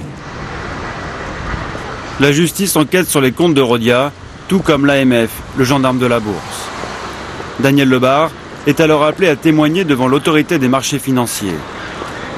Il est interrogé essentiellement sur l'opération Newton. Bon ben voilà, j'ai été convoqué ici 2 fois, autorité des marchés financiers. Alors les enquêteurs vous reçoivent ici et vous font jurer que vous dites la vérité, rien que la vérité. Et puis c'est des gens exceptionnels et qui vous posent des questions bien pointues. L'enquête de l'AMF dure 2 ans. Le 6 avril dernier, le Canard enchaîné révèle le contenu du rapport des enquêteurs. Leurs conclusions sont accablantes pour Rhodia. Dans ce rapport confidentiel, 16 pages sont consacrées à l'opération Newton, c'est-à-dire au rachat d'Albright et Wilson. Les enquêteurs dénoncent une communication non sincère, de nature à tromper le public. En conséquence, conclut-il, les comptes Rhodia 2000, 2001 et 2002 n'auraient pas donné une image fidèle de la société. Le 15 mars dernier, le collège de l'AMF rédige un projet de lettre de grief qu'il doit adresser à Rhodia. Voici ce projet. Il suit les conclusions des enquêteurs. Un chapitre entier est consacré à Albright et Wilson. Une semaine plus tard, ce même collège rédige la lettre définitive où ces griefs n'apparaissent plus. Le collège désavoue ses enquêteurs. Motif, les faits sont prescrits. Prescrit pour le gendarme de la Bourse, intéressant pour les juges du pôle financier Jean-Marie Duy et Henri Ponce. Les 2 magistrats ont joint l'intégralité du rapport de l'AMF à leur enquête sur les comptes de Rhodia. Le 27 juin dernier, ils lancent une série de perquisitions spectaculaires au siège de Rhodia, chez son ancien PDG, chez certains administrateurs de l'époque comme Jean-René Fourtou et même à Bercy, dans le bureau de Thierry Breton. Le ministre de l'économie a siégé de 1998 à 2002 au conseil d'administration de Rhodia. Pendant l'opération Newton, il était président du comité d'audit, chargé entre autres de contrôler les rapports financiers périodiques du groupe, la certification des comptes étant réservée au commissaire aux comptes.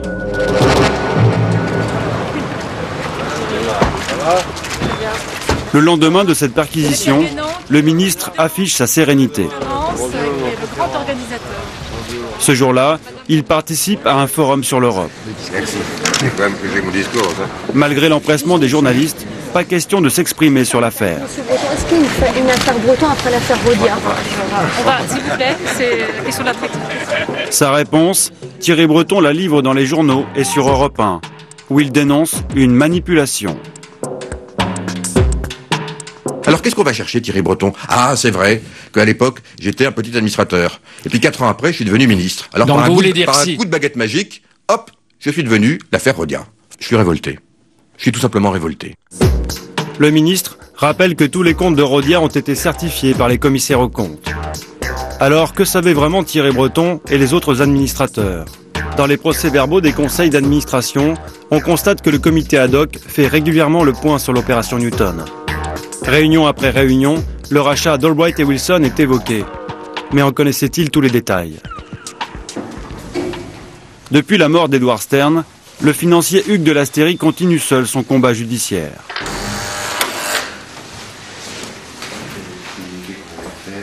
Il a engagé tout un bataillon d'avocats.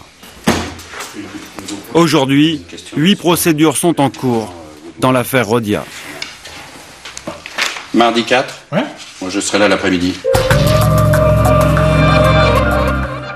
Voilà pour le deuxième volet de cette enquête signée Cyril Deveau et Peggy Leroy avec là Madi Diawara à la caméra. Michel Bon, bonsoir. Merci de nous recevoir ici. Alors on est dans cette cour devant ce cabinet. Vous êtes consultant dans cette banque d'affaires. C'est une banque qui fait des fusions-acquisitions, Close Brothers, qui donc aide une entreprise à acheter ou à vendre une partie d'activité, acheter une autre entreprise, vendre un bout de ses activités, etc. Bon, on n'est pas tout à fait loin. Une banque qui est indépendante, si vous voulez, c'est pas relié à une grande banque, quoi. Alors je rappelle que vous avez été numéro 2 du Crédit Agricole, patron de Carrefour, patron de la NPE, patron de France Télécom, on va en parler. Un mot peut-être sur ce sujet, vous ne le connaissez pas spécialement, hein, vous ne connaissez pas l'affaire en particulier. Nous, simples citoyens, on a l'impression que c'est assez compliqué, on se dit tiens, comment fonctionnent ces grands dirigeants ou ces grands financiers ou ces grands patrons ensemble? Est-ce qu'on peut être amené comme ça à raisonner comme ils le font dans le sujet, visiblement peut-être, sur j'achète telle entreprise, ou je la revends pour faire monter des cours d'action. Est-ce que ça se gamberge comme ça? Une chose est de se dire j'ai envie d'acheter telle autre entreprise parce que pour ma stratégie, ça me permet d'aller plus vite, plus loin, etc. Ça, oui, je pense que tous les patrons pensent constamment à qu'est-ce que je devrais acheter, qu'est-ce que je devrais vendre, quelles sont les activités qui sont moins nécessaires, celles que je dois développer. Bon. Alors, le lien avec le cours de l'action, en revanche, ça, c'est non. On peut pas être amené à faire ce genre d'opération uniquement pour faire monter son action. Écoutez, tout est possible, mais enfin, je ne crois pas pour deux raisons principales. La première, c'est que pour arriver à faire monter un cours d'action sans qu'il y ait de vrais fondements, quoi, on est obligé de commencer à raconter des histoires, et ça, normalement, un patron ne le fait pas. Et puis, ensuite, il ne suffit pas de dire au marché, regardez comme c'est beau. Il faut encore qu'il s'en convainque, si vous voulez. Or, le marché, il écoute qu'à moitié les patrons. Moi, je peux vous dire que quand j'étais à France Télécom, combien de fois j'ai expliqué aux analystes ou aux investisseurs que je trouvais que le cours de l'action était trop élevé. Trop élevé? Oui, trop élevé, société bien sûr. Bon, parce que vous savez, c'était la bulle Internet. On est monté à des niveaux absurdes, quoi. Je leur disais, ils me disaient... Il y avait une déconnexion totale, et on l'a vu par la suite d'ailleurs, entre le cours de l'action et la valeur réelle de la boîte. Oui, si vous voulez, c'est ce qu'on appelle le marché. Le marché, il a sa propre idée sur ce que doit faire une entreprise. Cette idée influence le patron, incontestablement. Le patron essaye d'influencer cette idée. Mais enfin, ce sont des choses qui cheminent un peu en parallèle quand même. Alors, soyons prudents sur cette affaire, Rhodia, Rhône-Poulenc, etc. On sait qu'il n'y a pas de mise en examen dans cette histoire, et bon, je le répète que Jean-René Fourtou, Thierry Breton et d'autres personnes dont on parle dans ce dossier n'ont pas voulu, pour l'instant, répondre. Mais vous, alors, est-ce qu'il y a vraiment les moyens, quand on est dans un conseil d'administration, et vous en faites partie de certains, d'aller effectivement contrôler ce que dit le PDG de la boîte? Oui, enfin, si on a le sentiment qu'il raconte des sottises, oui. Moi, j'ai eu l'occasion dans des conseils de grandes entreprises françaises, Lafarge, à l'Air Liquide, de participer à des acquisitions importantes pour ces boîtes. On a beaucoup travaillé, on s'est réunis plein de fois, on a regardé à fond tout ce qu'on pouvait regarder. Donc on épluche. Oui, mais on épluche. Mais on n'épluche pas comme peut le faire un auditeur qui passe 12 heures par jour pendant 15 jours à regarder les comptes, à pointer, etc. On considère que ce travail est fait en amont. Donc on fait quand même un peu confiance au PDG. Pas seulement au PDG, on fait beaucoup confiance aux auditeurs, on fait beaucoup confiance aux banques qui vous apportent le dossier, on fait confiance aux avocats, on est entouré d'une nuée d'avocats dans ces choses-là, etc. On s'entoure de toutes les précautions possibles. Donc on fait l'hypothèse qu'il n'y a pas dans les comptes de loups qui n'aurait pas été vu par les auditeurs ou par qui que ce soit. Mais je disais, le libre arbitre ou la liberté, on va dire, du PDG. Je disais, vous avez été dans une phase où c'était la bulle Internet et vous êtes livré à des acquisitions qui plus tard vous ont été reprochées. Ou en tout cas, le bilan n'a pas été faramineux à l'arrivée. Est-ce que ça monte à la tête quand même d'être patron quand on a envie effectivement d'acheter telle ou telle chose? Ça dépend des tempéraments de chacun. Oui, j'en connais 2-3 à qui ça semble avoir monté un peu à la tête. Enfin, j'en connais beaucoup, et beaucoup plus, qui, non, restent très paisibles vis-à-vis de ces sujets-là et au contraire trouvent que c'est une chance formidable de ne pas avoir à décider ça tout seul. Mais vous avez évoqué les affaires de France Télécom. C'est vrai que je n'ai pas eu que des acquisitions heureuses, ça c'est clair. La principale des acquisitions que France Télécom a faites lorsque j'y étais, qui a été l'acquisition de Orange, s'est révélé au total très profitable pour France Télécom. Aujourd'hui, plus de la moitié du résultat de France Télécom vient d'Orange. Mais est-ce que vous dites que les garde-fous sont suffisants? Qu'effectivement les patrons quand même, s'ils se mettent à prendre des décisions qui peuvent être un peu dangereuses pour leur boîte, seront effectivement ramenés à la raison? Ou est-ce que... un garde-fou, on ne sait jamais s'il est suffisant. Ce dont je suis sûr, c'est que quand on est plusieurs, le garde-fou est plus élevé que quand on est tout seul à décider. Ça, la décision solitaire, c'est le risque maximum. Aucun patron, à ma connaissance, ne prend ce genre de décision seul. Aucun. Alors, on fait cette émission parce que tout le monde était choqué aussi, avant l'été, par le départ et les conditions financières du départ du patron de Carrefour. Vous avez été patron de Carrefour aussi, vous êtes parti aussi. Là, c'est un actionnaire particulier parce que c'est une famille. Comment vous avez jugé cette façon de faire de Daniel Bernard? Ça vous a choqué, vous, comme patron? Je pense que dans les affaires de rémunération, tout est affaire de comparaison. Ce qui m'intéresse quand je suis salarié, c'est pas tellement ce que gagne mon patron, c'est ce que gagne le gars dans le bureau d'à côté qui fait à peu près la même chose que moi et dont je trouve quand même pas très normal qu'il gagne un peu plus que moi. Et c'est ça le sujet de la rémunération, c'est la comparaison. Bon. Donc ça a poussé le système à la hausse, ça? Considérablement, parce qu'avec la mondialisation, on a fait entrer dans le champ de la comparaison tous les patrons du monde. là, vous parliez des indemnités de retraite, enfin de la retraite garantie. Cette retraite chapeau. Alors, vous avez deux façons de voir les choses, si vous voulez.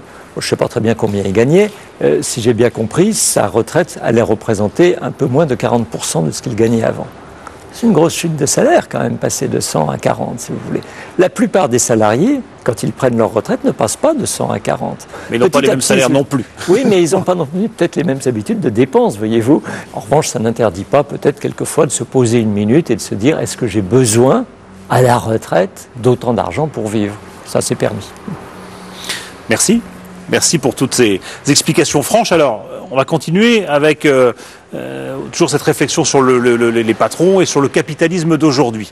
Et il y a une question qu'on se pose et qui revient. Il y a beaucoup d'ouvrages d'ailleurs qui sortent en ce moment sur cette question-là, sur l'évolution très financière de ce capitalisme d'aujourd'hui, au détriment peut-être d'une tradition plus d'entrepreneurs, de patrons à l'ancienne, qui créaient leur boîte, qui la montaient eux-mêmes et qui vivaient au plus près ce que vivaient leurs employés. Pour ça, on est allé voir ce qui se passe à Romans. Romans, c'est la capitale française, si ce n'est mondiale, de la chaussure de luxe. Et on voit là-bas les usines, les unes après les autres, fermées.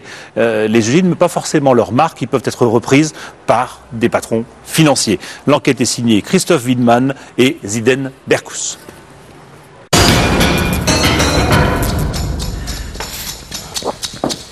Regardez, c'est pas le paradis? Gérard Kélian profite de sa fortune. Depuis 10 ans, cet entrepreneur vit une retraite dorée. Il y a un beau bassin, hein? Là, elle doit faire 28-29 degrés, là. C'est la passion de la chaussure qui a fait le succès de Gérard Kélian. Ce fils d'immigrés arméniens n'a pas eu besoin de fréquenter les grandes écoles. J'ai fabriqué ça quand j'avais 14 ans. Très jeune, mon père m'avait envoyé chez les artisans à partir de 10 ans. Donc à 14 ans, j'étais déjà un ouvrier qualifié. Je savais faire une paire de chaussures de A à Z à 14 ans. Là maintenant, les gamins à 14 ans, c'est tout juste, il faut pas les moucher. Ils commencent à travailler, ils ont 25 ans. Moi, à 25 ans, j'étais chef d'entreprise. J'avais 40 ouvriers à 25 ans. Il crée son entreprise en 1960 et entraîne ses frères avec lui. Là, c'est mon frère Stéphane. C'est Stéphane Kélian qui donne son nom à la marque. Et voilà les trois frères. Hein, mon frère Georges, et mon frère Stéphane et moi-même. La saga Kélian peut commencer. Leur plus grand succès, ce sont les chaussures en cuir tressé, vendues à des millions d'exemplaires dans le monde entier. Les Kélian ouvrent 40 boutiques aux adresses prestigieuses. Dans les années 80, l'entreprise est cotée en bourse. Les usines françaises tournent à plein régime. Elles emploient jusqu'à 700 salariés. En 1995, Gérard Kélian vend ses actions. Aujourd'hui, l'entrepreneur s'occupe de son jardin. Là, c'est des semis de salade. Là, c'est les poivrons, les aubergines. Ah. Regardez, c'est pas beau. C'est pour vous donner une idée que la chaussure, elle est faite pareillement. Hein. Après une vie de travail, il reste à Gérard Kélian une belle propriété, quelques millions d'euros et des regrets. Maintenant, la chaussure de roman, il n'y a que ça qui m'empêche de dormir. Voilà. C'est la chaussure de roman. Ça me fait chier, ça m'emmerde. J'aurais jamais cru qu'on en arrive là. Le seul truc que j'ai raté, c'est ça. C'est une succession qui n'a pas été réussie, là. Car la saga a mal tourné. C'est ici que Gérard Kélian a toujours vécu et qu'il a fait fortune. Romans dans la Drôme, capitale française de la chaussure de luxe. Mais dans la ville, il n'y a plus que des boutiques qui justifient cette réputation. Et les noms des grandes marques qui sont nées ici. Clergerie, Kélian, Jourdan. Car dans les ateliers de production, c'est la crise. 6000 personnes y travaillaient il y a 20 ans, moins de 700 aujourd'hui. Le 15 décembre dernier, les salariés de la chaussure romanaise, ceux qui restent, défilent dans les rues de Romans. L'entreprise Charles Jourdan, principal fabricant de la ville, est en redressement judiciaire. 450 emplois sont menacés. Chez Kélian, tout est déjà fini. Il y a longtemps que j'étais pas revenu devant l'usine. Hein. Quand on pense que j'ai tout créé ça de toutes pièces. Gérard Kélian a conçu cette usine en 1971. Depuis 2 mois, elle est en liquidation judiciaire.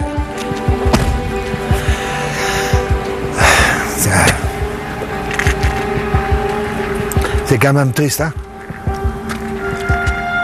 Depuis la retraite de Gérard Kélian il y a 10 ans, son entreprise est passée entre plusieurs mains.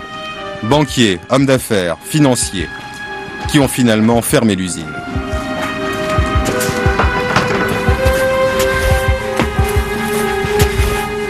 Qu'est-ce qu'il y a? Ah, je vois qu'il y a tout le matériel. J'aurais jamais cru que les gens qui ont pris la suite soient des minables pareils. Jamais j'aurais pensé que ce soit des imbéciles pareils. Ils ont payé pour avoir l'usine et finalement ils la font mourir. Ils la font mourir. Non mais c'est incroyable.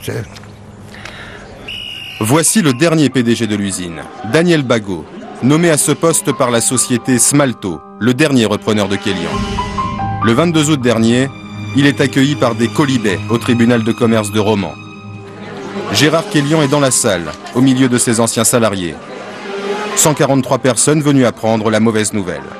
Il demande la liquidation judiciaire. Carrément. Il a pas honte, monsieur Bagot. Carrément. Il a pas honte, Hué, Daniel Bagot parle de fatalité. Franchement, je compatis. Je suis J'ai déjà expliqué 100 fois le problème qui se pose, qui d'ailleurs ne se pose pas qu'à Kélian, qui se pose à toute l'industrie française. Parce que je suis ni un voyou ni un bandit. La main-d'œuvre française serait trop chère et les licenciements inévitables. Un argument apparemment logique. Mais pour les salariés de Kélian, il résonne comme une trahison. Car 2 ans et demi plus tôt, dans ce même tribunal, le repreneur s'était engagé sur l'emploi. Il gardait alors 387 salariés de Kélian. Dans la presse locale, le nouveau PDG, Daniel Bagot, parlait de l'indispensable label Made in France, d'un outil de production exceptionnel et d'ouvriers artistes au savoir-faire irremplaçable. Mais il y a les mots et la réalité. L'usine a fermé et il ne reste à Romans qu'une trentaine de salariés Kélian. Il liquide les derniers stocks dans ce hangar. C'était le centre d'expédition Kélian vers le monde entier. Un centre aux 3/4 vide aujourd'hui. Tous ici s'attendent à être les prochains licenciés. Éric Patel rend visite à ses anciens collègues. Lui est déjà au chômage. Il travaillait à l'usine et a très vite douté des promesses de Smalto. Il n'y avait aucun grand patron qui était là pour donner une directive de production. Les gens étaient livrés à eux-mêmes. Et ça a donné quoi au niveau de la production, ça, justement? C'était la débandade complète. Et on a profité pour reprendre les machines. On travaillait 15 jours, 3 semaines, puis après on reprenait les machines. Après les gens de la production sortaient pour faire le jardinage. C'était la débandade complète. À mon avis, moi, depuis le départ, c'était programmé. Je veux dire, nous, la production, ça ne les intéressait pas du tout. Mais alors, que recherchait Smalto en reprenant Kélian? Daniel Bagot ne répond plus aux journalistes. Mais il n'était lui-même qu'un employé. Son patron, le véritable dirigeant de Kélian, n'a jamais mis les pieds à Romans. Ses bureaux sont à Paris, dans cet hôtel particulier du 16e arrondissement. Il s'agit d'Alain Duménil, l'une des 100 premières fortunes de France. Lui aussi a refusé de nous parler. L'homme est très discret et cette photo est l'une des rares parues dans la presse. Ce spécialiste de l'immobilier s'est lancé depuis peu dans l'industrie du luxe. Sur l'interphone, des noms prestigieux. Smalto, Scherer et Kélian. Car si les ouvriers ont disparu, la marque existe toujours. Et le commerce continue. Dans cette belle boutique parisienne, pas question de liquidation. L'homme qui nous accueille vient même d'être embauché comme directeur commercial. Et lui n'est pas inquiet pour son avenir. Je suis tout à fait confiant sur le fait que 2005 sera une année très légèrement positive. Et 2006, une année où nos objectifs sont ambitieux, mais on a de bonnes armes pour arriver à ces objectifs, c'est de faire 20% supplémentaire de chiffre d'affaires. Finalement, ici, on est dans une affaire qui marche. On est dans une affaire qui marche, oui. Et qui marche de mieux en mieux. Dans ce magasin, on trouve encore des chaussures Stéphane Kélian, estampillé Paris, le symbole du Made in France. C'est un peu la dernière fois qu'on voit des chaussures Kélian de Romans. Oui. Un certain nombre de modèles fabriqués à Romans vont continuer d'arriver dans les jours, les semaines à venir. En termes de fabrication, effectivement, ce sont les derniers modèles fabriqués à Romans. Oui. Mais qui fabriquera désormais les chaussures Kélian? Nous nous sommes procuré un document interne de l'entreprise daté de juin 2005, 2 mois avant la liquidation de l'usine de Romans. C'est une commande adressée à une société chinoise pour la confection de 9 565 paires de chaussures, 20% de la dernière collection Kélian. Certains modèles chinois sont déjà commercialisés, mais la direction de Kélian n'a pas souhaité nous les montrer. Avec une caméra cachée, nous entrons dans ce magasin parisien. Nous demandons à la vendeuse de nous sortir une paire de mocassins. On sait où c'est fabriqué? Celle-ci, je peux pas vous dire. Selon nos informations, ce mocassin, modèle William, a bien été fabriqué en Chine. Sur le fond de la chaussure, Stéphane Kélian Paris est devenu Stéphane Kélian tout court. Si à Romans, la production Kélian est terminée, la marque, elle, semble bien se porter. Et pour certains, cette mort du Made in France a été programmée. À Bourg-de-Péage, la commune voisine de Romans où s'était installée l'usine, le maire a même écrit au procureur. Pour lui, Alain Duménil a organisé la liquidation. Le groupe Smalto n'a jamais eu l'intention de fabriquer des chaussures à Romans. Ils ont récupéré tout l'actif dans des sociétés parisiennes qui vont continuer de vendre des chaussures mais fabriquées ailleurs. Et Smalto a créé une société à Bourg-de-Péage qui, elle, n'avait que la production et les emplois et qui manifestement était destinée à aller vers la liquidation judiciaire. C'est de l'abus de droit. La justice tranchera. Une enquête préliminaire est en cours. Mais la justice ne rendra à Romans ni ses emplois, ni son prestige. Peu à peu, la ville fait son deuil de la chaussure de luxe. Ce jour-là, nous retrouvons Gérard Kélian devant l'église. Tous les gars de la chaussure sont là, ce qui en reste. Ceux qui restent sont venus pour une messe d'hommage à Roland Jourdan, mort en juillet. Il était le fils de Charles Jourdan et l'un des derniers patrons emblématiques de la chaussure romanaise. Il y a 25 ans, il avait cédé l'entreprise familiale. Reprise à l'époque par des financiers, cette société est aujourd'hui à l'agonie. 1 mois après la mort de Roland Jourdan, elle a été placée en redressement judiciaire. On est repris par des gens qui n'ont rien à faire du monde ouvrier. Pour eux, c'est les finances, malheureusement. Ce qui n'était pas le cas de M. Roland Jourdan. Mais c'était autre chose. C'était autre chose. C'était faire vivre une ville, c'était faire vivre des familles, c'était construire. De ces patrons à l'ancienne, il ne reste que Gérard Kélian et Robert Clergerie. Oui, on se connaît depuis quelques années. Hein? On s'apprécie comme des frères. Avec le nom en honneur aujourd'hui, vous êtes les 2 autres noms de la chaussure romanaise. Ça vous fait quoi tous les deux d'être là? Beaucoup de peine.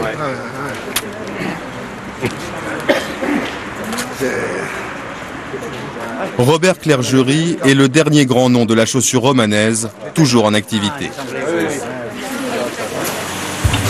Mieux, à 72 ans, il vient de faire son grand retour. Voilà, regardez ça. C'est pas beau, ça? Patrick? Ouais, pourquoi ça n'a pas été fait avant? Il y a quelques mois, ce patron enthousiaste était encore un retraité fortuné, comme Gérard Kélian. Lui aussi avait cédé ses parts à un groupement financier. Mais début 2005, l'entreprise qui porte toujours son nom est au bord du dépôt de bilan. Alors Robert Clergerie casse sa tirelire et la rachète pour 2 millions d'euros. Si je suis revenu, c'est qu'à mon âge, j'étais chez moi bien au chaud, où je faisais du bateau, j'étais bien, mais il y avait quand même... C'est pour ces gens-là. je suis pas altruiste à 100%, mais c'est quand même triste de voir un savoir-faire disparaître. Et des gens qui, ici, s'ils sont chômeurs, ils sont chômeurs à vie. Hein. Alors ça mérite un effort quand même. Et puis il y a autre chose, c'est que le métier, je l'aime beaucoup aussi. Je serais malhonnête de dire que je suis revenu uniquement par altruisme. Alors là, c'est le piquage, voilà. Ce qu'il a fait, c'est pas tout le monde qui le ferait. De toute façon, vu son âge, reprendre cette usine avec le bruit qui court en ce moment, Jordan-Kélian, je trouve que c'est bien ce qu'il a fait. Oh Bruno, c'est nouveau ça. C'est nouveau ça, j'avais pas vu. Depuis son retour, Robert Clergerie a redressé les comptes. Mais il sait que sa marge de manœuvre est étroite. On doit être les premiers de la classe, sinon on va crever. Si on veut faire des jotiers en France, on doit être les premiers de la classe. Sinon, on est mort. Dans cette usine, la chaussure de luxe made in France a peut-être encore un avenir. Mais Robert Clergerie, lui aussi, subit les lois du marché. Même ce patron à l'ancienne délocalise une partie de sa production au Portugal ou au Maghreb.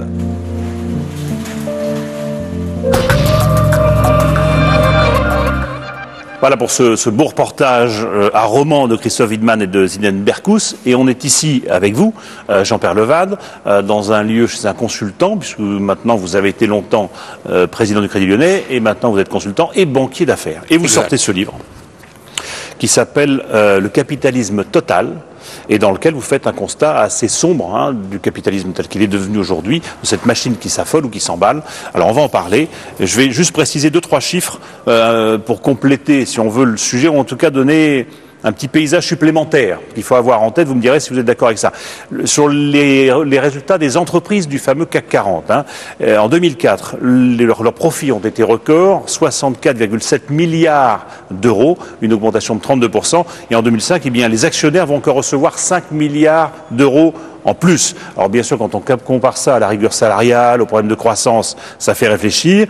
Et puis, il faut quand même savoir que malgré cela, la moitié de la richesse produite par les entreprises va quand même aux salariés, à 57%. Il ne faut pas l'oublier non plus. Donc il faut des entreprises qui enrichissent. Alors, est-ce que ce reportage qu'on a vu est un peu l'illustration de ce que vous dites dans votre livre, c'est-à-dire une espèce de dérive de ce capitalisme-là ?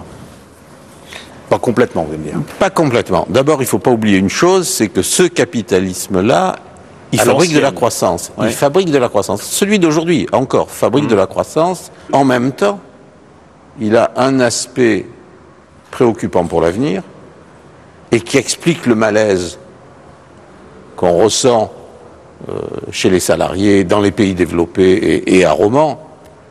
C'est un capitalisme qui s'est beaucoup transformé depuis 20 ans, et dans lequel on assiste aujourd'hui à une dissociation entre l'actionnaire d'une part et le salarié d'autre part.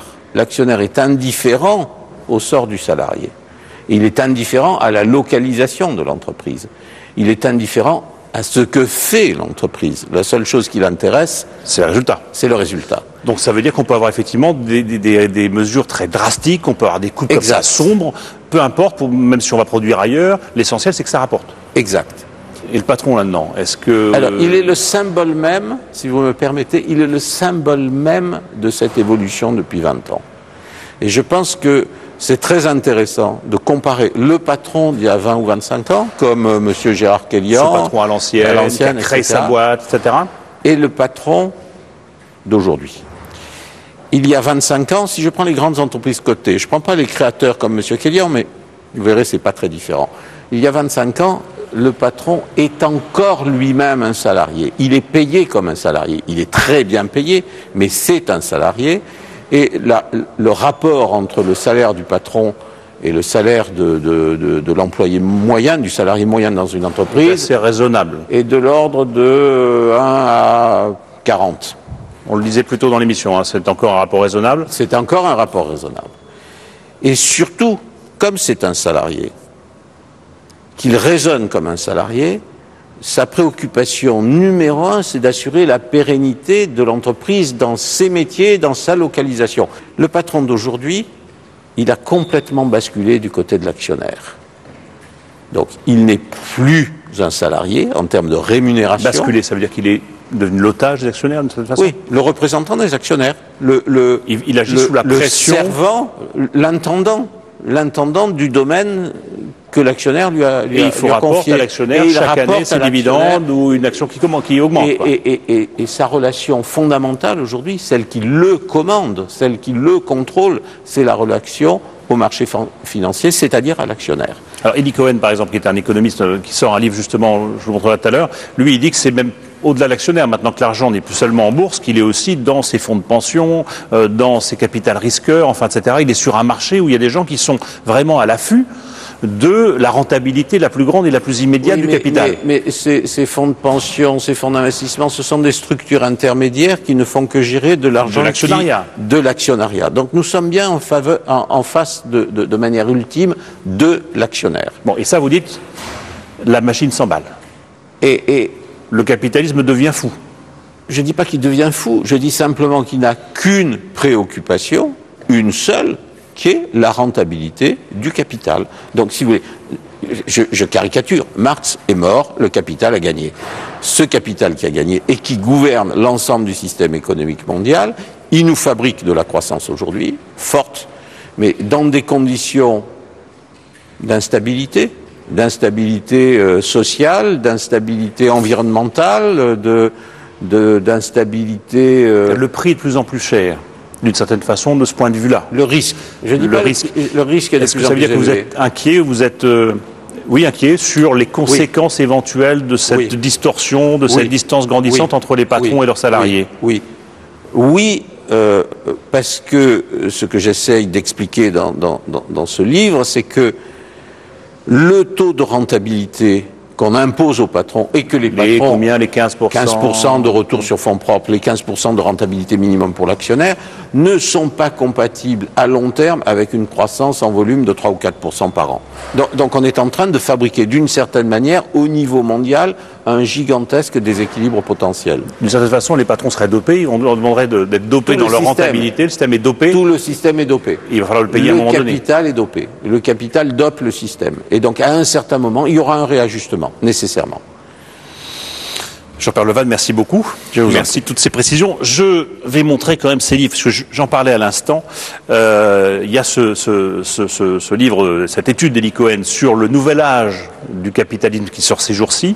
Je recommande, je répète j'aurais dit que ça s'appelle Le capitalisme total. Et puis je signale aussi ces deux livres qui viennent de sortir d'Édouard Tétrault, analyste au cœur de la folie financière chez Grasset, et puis Nicolas Cory, qui est un journaliste de Libération, qui se penche lui sur les scandales financiers pour essayer d'en comprendre les fonctionnements. Voilà, on arrive bientôt au terme de cette émission. Je voudrais remercier tous ceux qui nous ont aidés à la préparer, Philippe Pécoul, Jean-Bernard Schmitt, Philippe Lallemand qui l'a réalisé.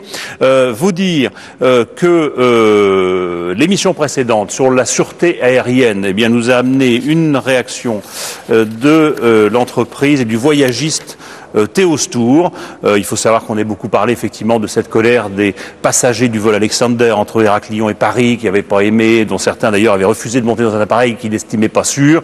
Eh bien, la société Théostour nous demande de préciser qu'elle a fait tout ce qui était en son pouvoir, que les retards de l'appareil étaient dus à des contrôles justement de la sécurité aérienne et que, ma foi, ils ont payé aussi les frais d'hébergement et de restauration des passagers et que si 27 d'entre eux n'ont pas voulu monter à bord de l'avion, eh bien c'était de leur fait et donc sous leur responsabilité. Voilà qui est dit. Voilà. Si vous avez bien sûr des remarques à nous faire sur l'émission, vous le faites sur notre adresse internet. Dans 15 jours, on va aborder un autre sujet aussi qui nous tient à cœur, c'est le marché de l'art. C'est curieux, mais on a été aussi très frappé, à complément d'enquête, de voir que ce gâchis, je dirais, de cette fondation Pinault qui n'a pas été retenue ici en France, notamment sur l'île Seguin, par la ville de Bologne. Pourquoi a-t-on laissé partir un grand collectionneur, un grand mécène privé à Venise? Voilà. Dans une semaine, ça sera Yves Calvi et mots croisés. Vous restez bien sûr sur France 2 avec le journal et je vous dis donc à dans 15 jours.